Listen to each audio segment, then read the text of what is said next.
Hi there, welcome everyone to the latest in our PCA lockdown series. I'm delighted to say that we're now sponsored by our good friends at Greene King. So thanks to them and thanks for the product too. Going to go a little bit easy because we're recording this in the morning because one of our guests today is coming all the way from Melbourne.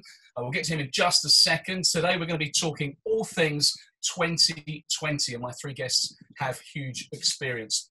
Firstly, Owais Shah, who's played in the IPL, the CPL, the BPL. He's played in New Zealand, played in the Big Bash, 3 counties, 3 IPL franchises. He's more counties and franchises than most of us have had hot dinners. 94 England appearances across formats. Now a successful coach. A very warm welcome to Owais. Next up is Tymal, who's played in the BPL, the Big Bash, Pakistan Super League, of course, the IPL. A couple of counties too, 5 T20 internationals for England, and of course that £1.4 million, give or take a few quid, price tag from the 2017 IPL auction. And then the man who's all the way from Melbourne, Dimitri Mascarenhas, who's played in the Big Bash, the IPL, of course, plenty of county cricket experience, played in New Zealand bowling coach, currently the Middlesex bowling coach. The first man to take a hat-trick in 2020 cricket, 34 England white ball appearances. A very warm welcome to all of you. We're going to talk all things 2020. Tymal, I guess when 2020 first came into being, I think you were only about 10. So I'm going to just kick off with the other two to start with. No worries. Dimmy, Owais, like me, you're old enough to remember a time before 2020. Dim, when you heard that there was going to be a new format back in 2002, 2003, can you remember your reaction at the time? Yeah, absolutely. It was, we just thought it was going to be a bit of fun, bit of a hit and giggle and go out there and slog them and literally not take it too seriously and see what happens. And pretty much, I don't know, I can't speak for all the other counties, but I think that's how Hampshire approached it in 2003, and that's pretty much why we weren't any good. Owais, you'd already played one-day international cricket for England at that point when 2020 kind of came into being. You were yet to make your Test debut. I would imagine it was a game you took to pretty quickly, but when did you realise it was going to be big, that something serious had arrived in terms of this new format? Yeah, I was going to say that when it arrived, I actually saw it as a bit of a breather in the summer. I was very much focused trying to play Test cricket or one-day international cricket. I was knocking on the door. I got a taste of international cricket by then. And I was very much focused on that rather than worry about this 2020 competition. But I also thought that would have maybe given me a breather. I thought, okay, well, it's only, 3 hours game compared to, I don't know if you remember before that 2020 tournament, we used to play the NatWest 60-over competition, there's 40-over competition, there's one-day Benson Hedges stuff. So I saw it more of a breather than anything else. When did I realize it would become as huge as it is now? I think it was a second summer. And I remember Sourav Ganguly leaving a message on my phone. We were playing, I think I was playing for the A team against New Zealand, touring New Zealand side. And him saying, don't worry about this summer's Test matches on one day. Just come over for a few weeks and, participate in this IPL. And that's when you sort of realize that this guy, is a bit of a legend of the game, certainly he's in India, is taking time out to sort of call you and, trying to get you to play in this competition. That's when sort of I thought, wow, this could well go on to be a pretty big deal. And obviously it has. Now there's a T20 competition even in the Associate Nations now. So yeah, it is pretty big now, isn't it? So Owais has dropped the first big name into the mix with the Sourav Ganguly. I'm anticipating as we go through this, because you've all played IPL, I want as many big names kind of dropped into the conversation as possible. But Tymal, when you were coming through at Essex through the age groups, I'm not even sure when T20 started whether you were even serious about your cricket kind of age 10. But as you were coming through the age groups at Essex, was there did you see yourself predominantly as a longer form cricketer, a short form cricketer? Was 2020 kind of on your horizon, the possibilities of what kind of money you could make and things like that? No, not at all. To answer your first question, I never even started playing cricket till I was about 14. So, and by the time I got to Essex at 17 on the academy, I played a lot with Owais. I got all of my opportunities to start with were in 4-day cricket. That's where I kind of came onto the scene, and that's where I played my cricket. And then also in the Pro 40 competition, that was obviously still going in my first few years on the staff. So that was predominantly where I made my name and got into the team.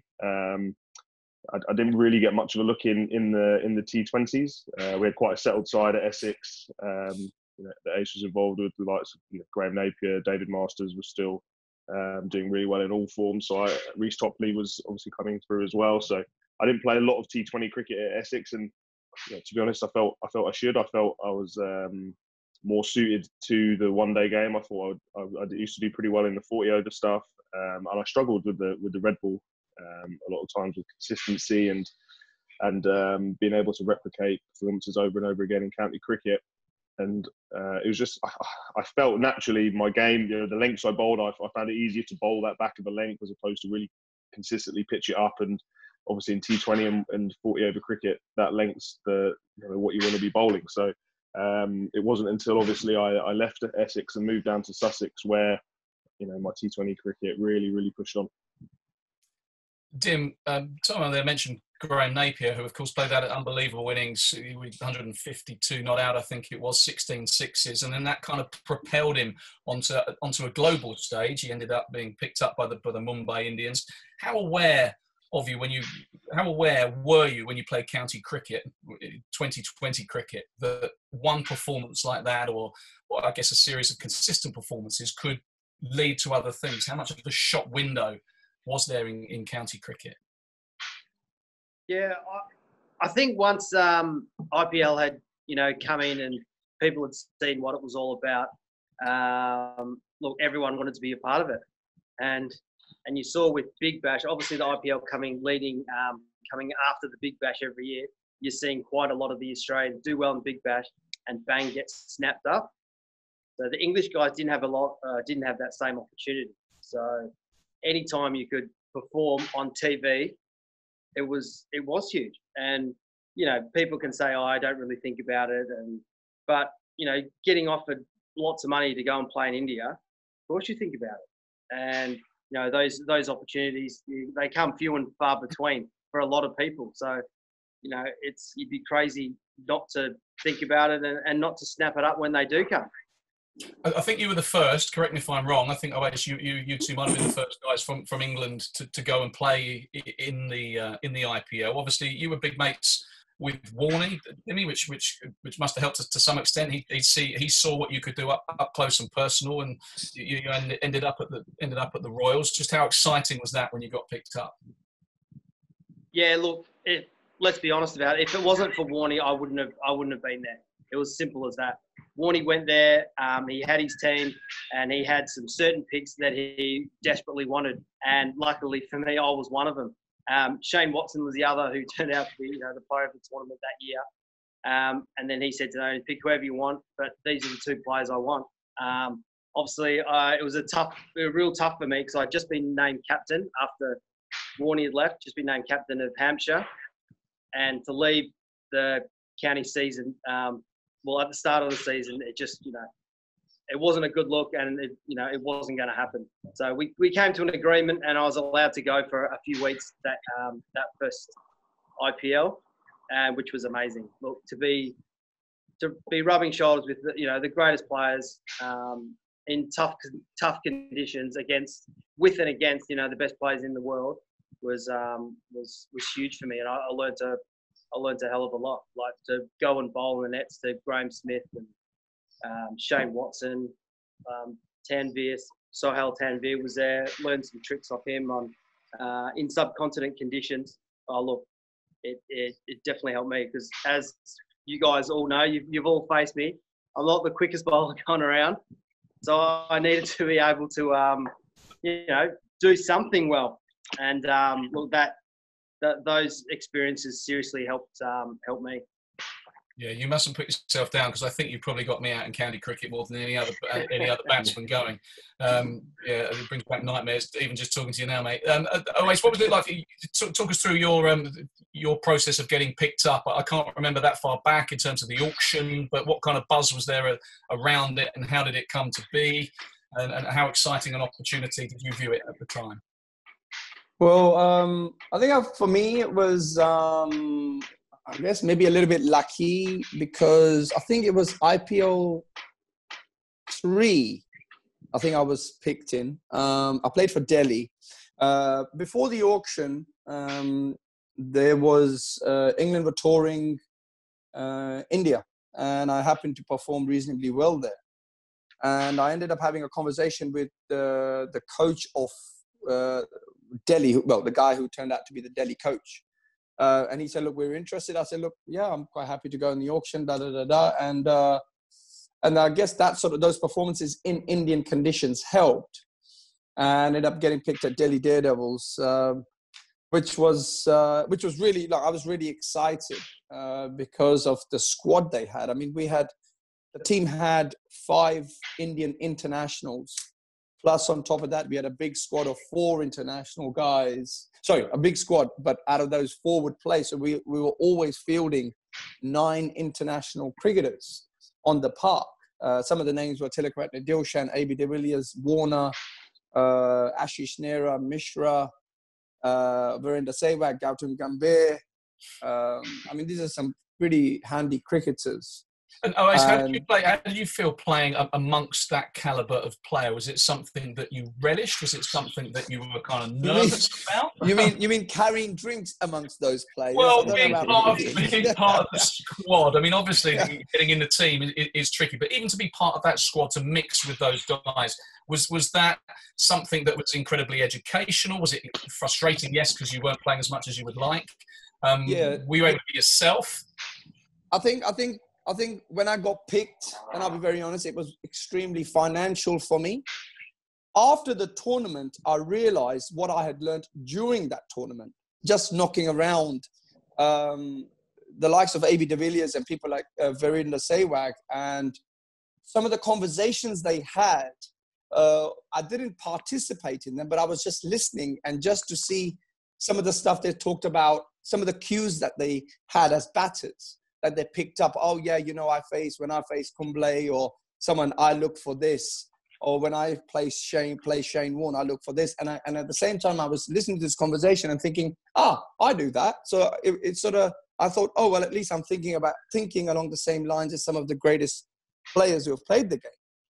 So that was the learning factor when the tournament finished, and I looked back and I thought, you know what, I actually loved hanging around these guys, because it was great to see how some of these players operated, how relaxed they were in an extremely pressurized environment. Someone like Virender Sehwag would get out and come back into the dressing room ridiculously calm, and just carry on literally normally, as compared to, I shared the dressing room with Mark Ramprakash, who was, who really sort of lost his plot a little bit at times for getting out, and I understand that.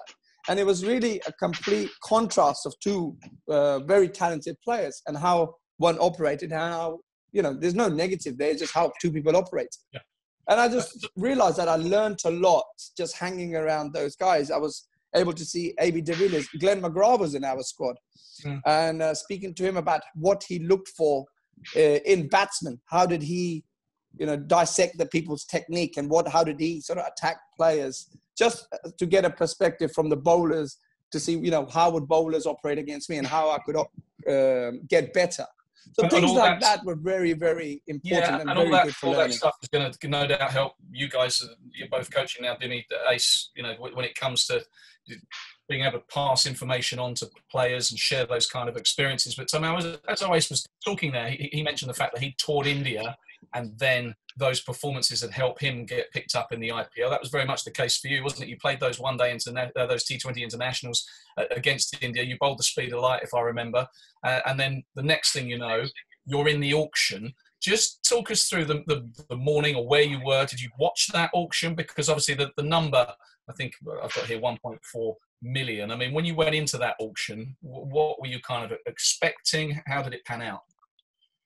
Yeah, it was the perfect storm that auction day. I had a really good winter. I played Bangladesh, New Zealand, a couple of big bash games, then flew to India, as you said, for this T20 series and bowled really well. Kind of, I think the run rates in general were pretty high, but I held my own and bowled some good death overs in particular. And then we flew straight out to the UAE. I was playing in the PSL, and it was halfway through the PSL. The auction was due. I went in at the lowest base price.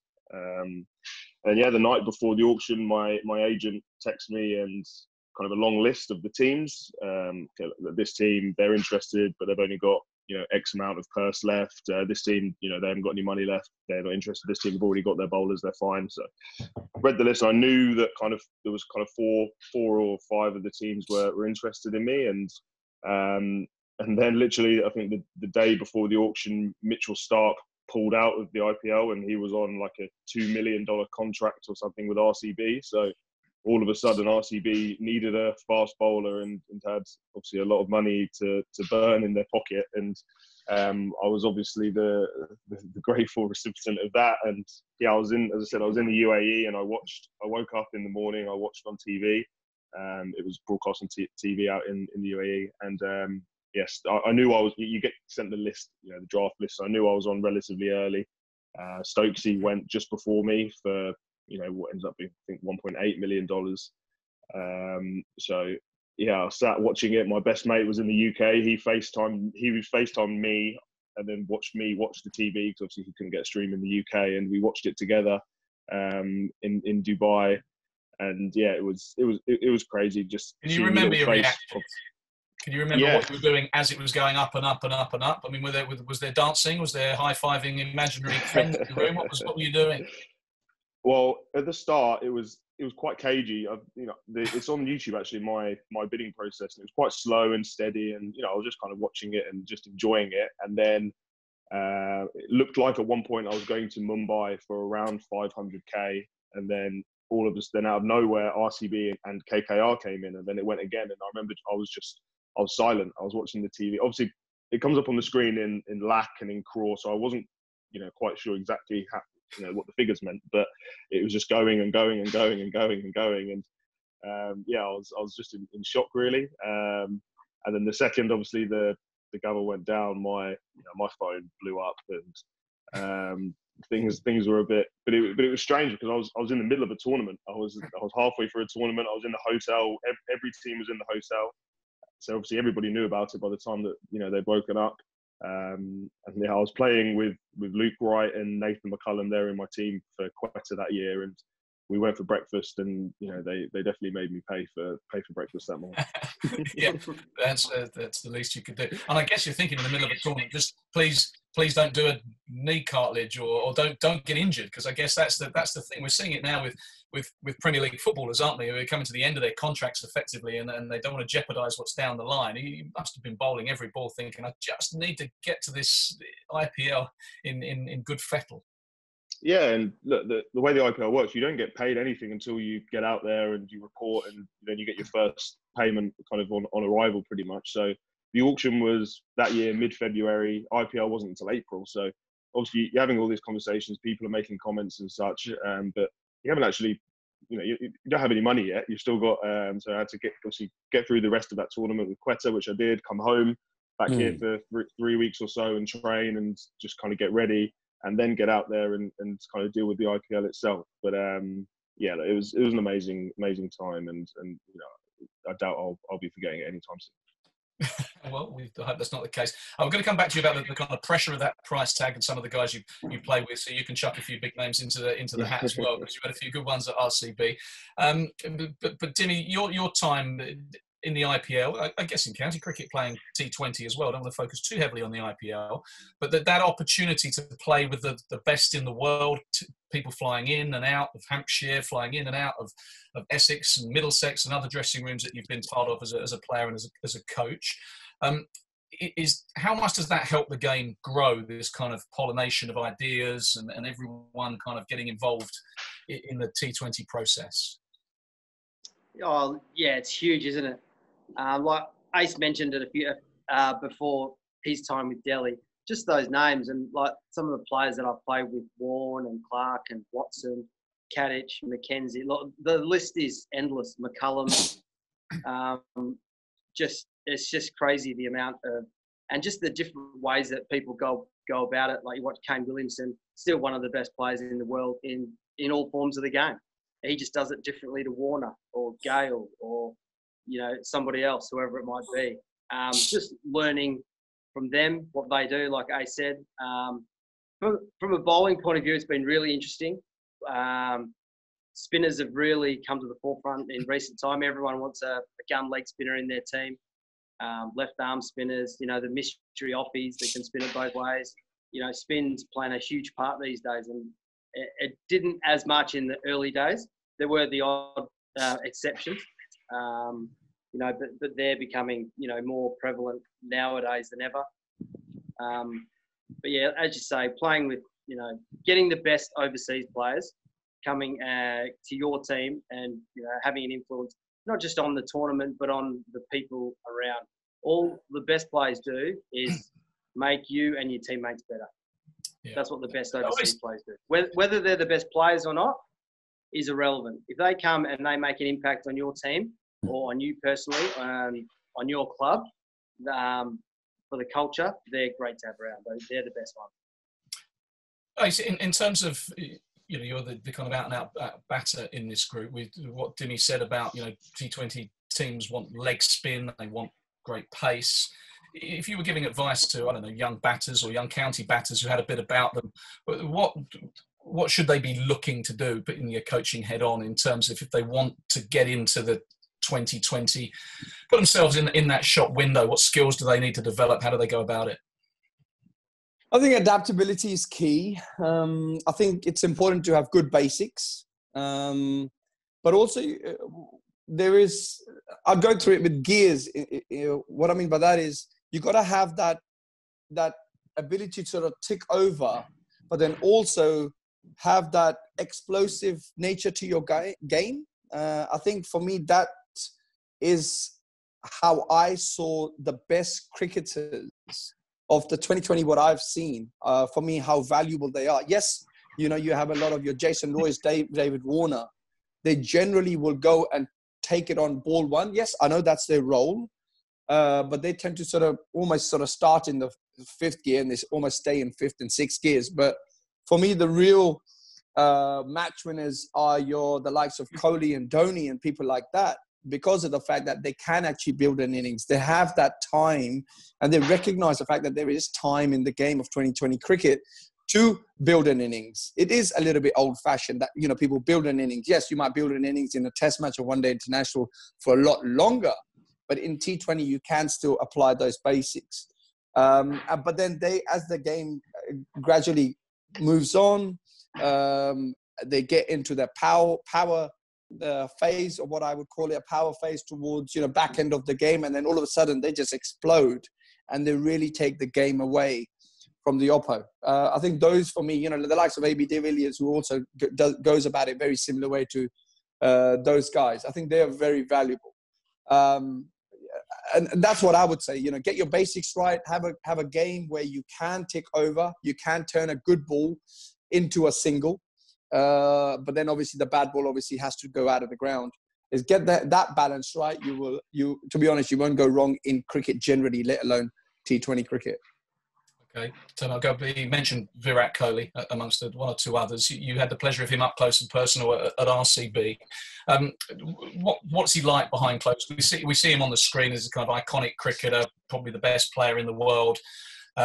This huge following in India. What was he like when the dressing room doors shut? How useful was it for you to have someone like that in your team? Yeah, like he's just a good guy. What you see on the TV screen, watching him, or if you're in the stadium, is, you know, very true of how he is on the pitch. He's a very fiery guy, very passionate guy. I remember that we finished bottom of the IPL that year. We played our last game in Delhi. dead rubber, obviously, completely for us. We were just going home, and he was fielding out a deep square leg, took a catch, and the biggest celebration and roar just for taking a wicket that ultimately didn't matter. So he's the most highly competitive guy I've probably ever met. He takes his physical work very seriously. I remember his wife at the time. They were doing a lot of training together in the team hotel gym that we had put together for us.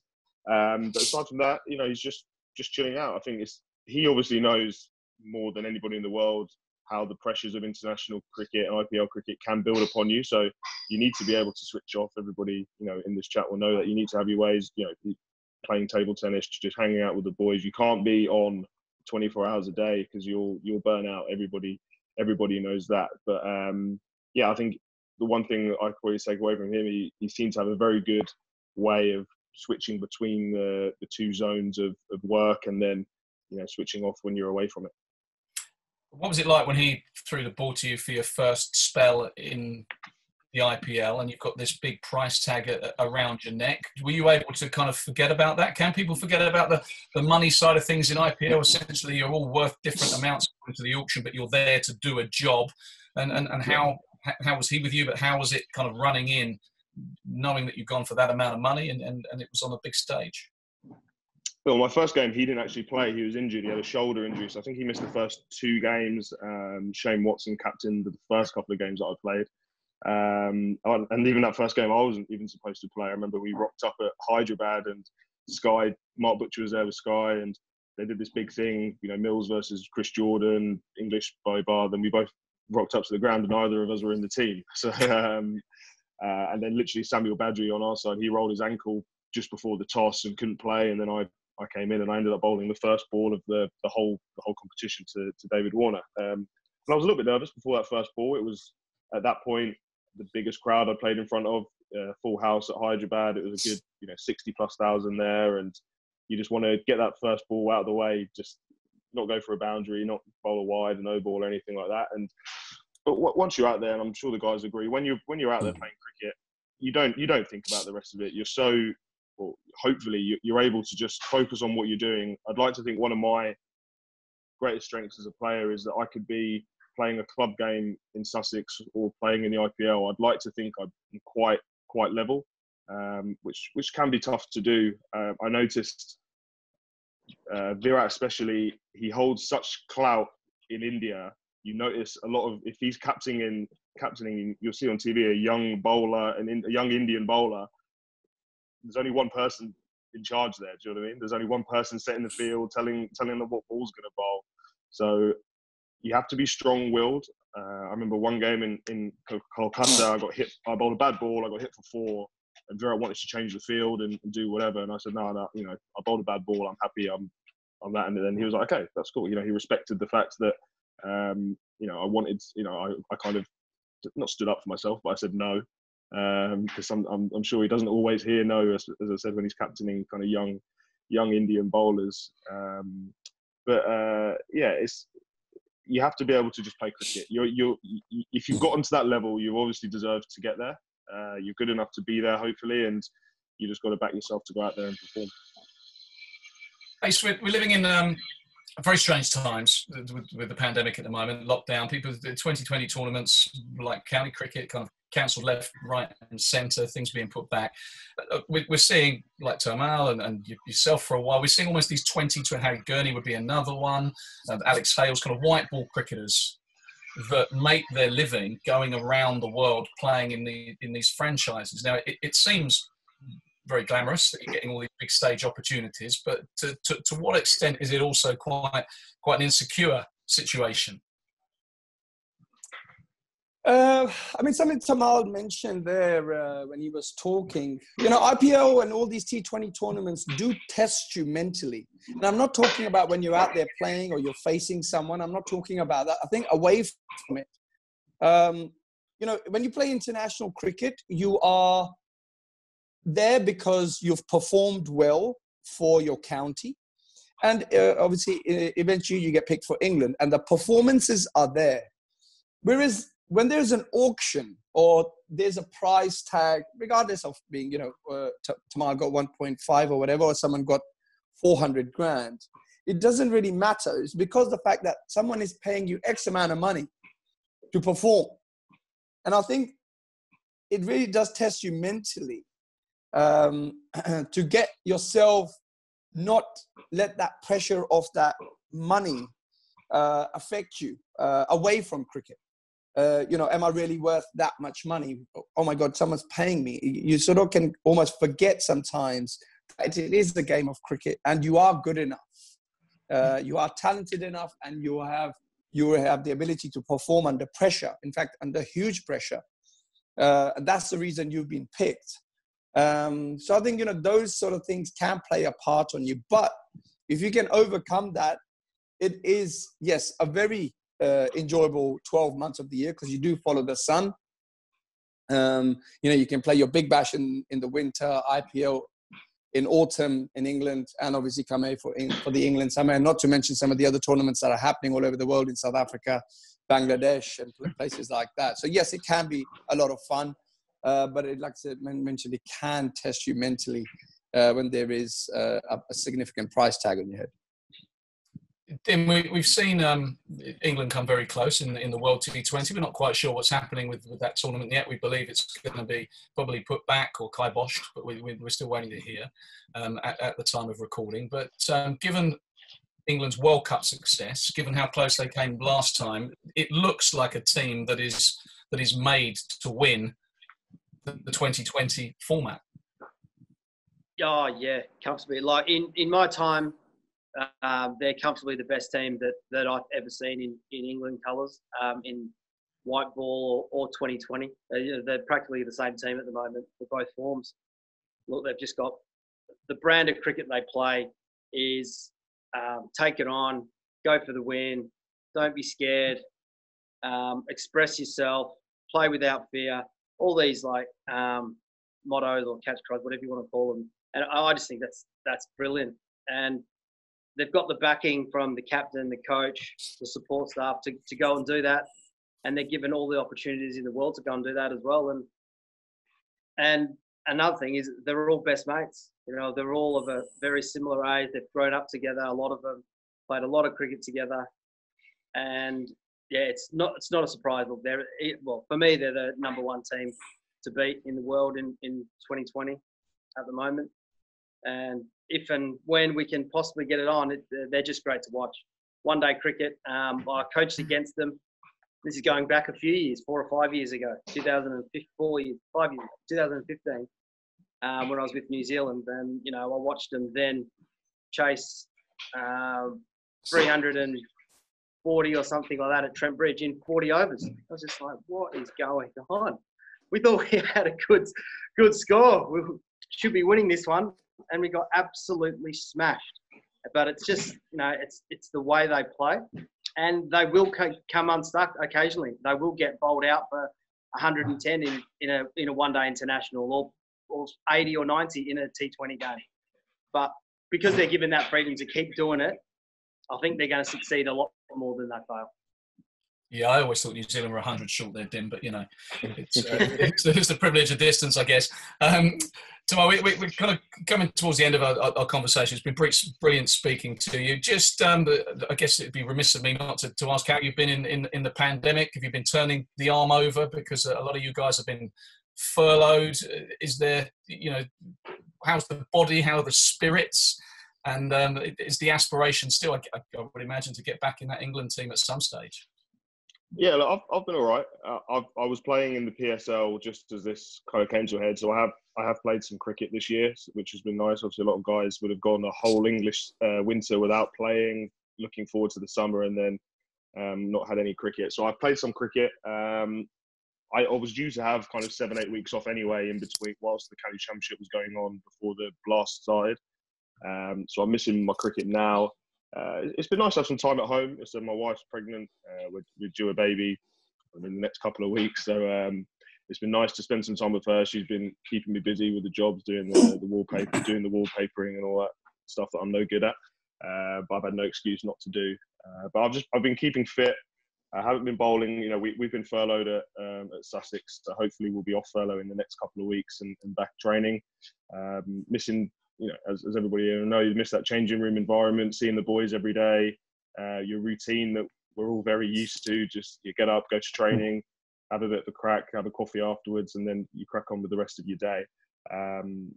Yeah, and in answer to your last question, I definitely have aspirations to get back into England, but for me, that's just staying fit. I've not been able to stay fit for a long period of time. I feel I'm good enough to be in with a shout when I am, and in theory, this year was a nice way to show that with the PSL, then the Blast, and then the 100, all leading up to the World Cup at the end of the year. But obviously, those plans have been scuppered, and that's just the way things roll. So, fingers crossed, we are back for training, with Sussex, hopefully in the next couple of weeks, and then we get the Blast back end of August into September, and we'll see how we go. But that's all I'm focusing on at the moment. Last question then for each of you. Ace, in terms of this pandemic, you mentioned the likes of Mark Ramprakash. I'm after someone that might really be struggling, be bouncing off the walls, that you've coached, that you've played with, that you think won't be coping with this pandemic because all they want to do is get out there and hit balls and score runs. And then maybe conversely, someone who is absolutely born for a pandemic, feet on the couch, take everything in their stride, not a care in the world. Oh God, probably Ravi Bopara. Can imagine him. He's itching to play cricket. He's a cricket badger. He just loves it. I know he doesn't live too far from me. I've been spending a bit of time with him, and I know he's been bowling and batting almost right throughout the pandemic. Since as soon as we were allowed out, he's had a ball in his hand and he's been training. And I've been saying to him, mate, you're not playing for another 2 months. He's like, no, I need to keep practicing. And I'm like, I'm rolling my eyes going, okay, all right, good luck. And the guy who would love it is our good old friend, Robert Key.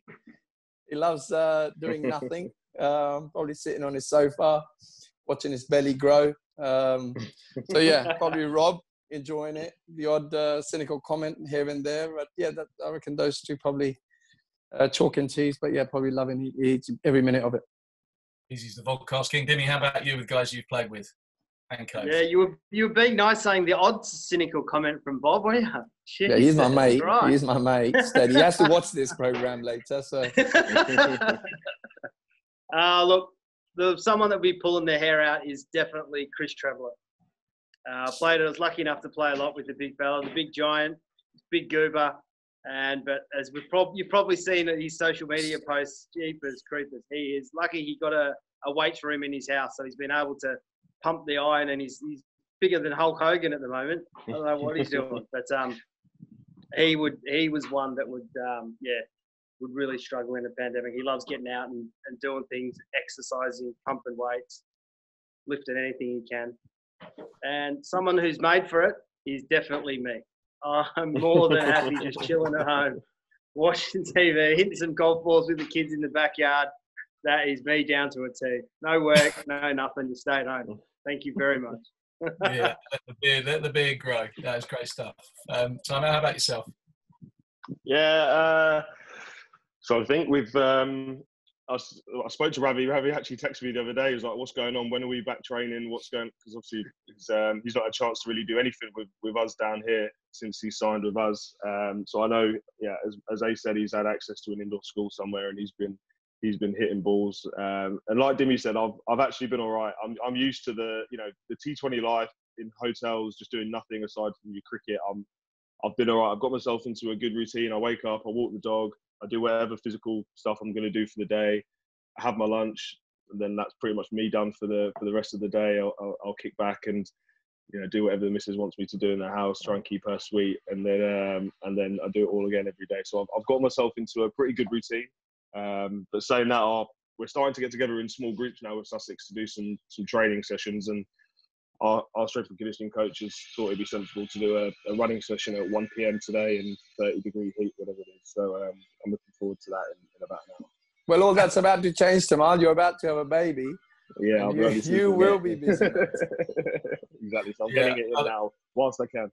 I was thinking as you were talking, the two bowlers very happy with their feet up on the sofa. But yes, mate, that's about to change. Listen, Tymal, thanks very much for joining us. Good luck with the new arrival as well. And good luck when you get back out the park. And to the former players, to the coaches, keep up your terrific work.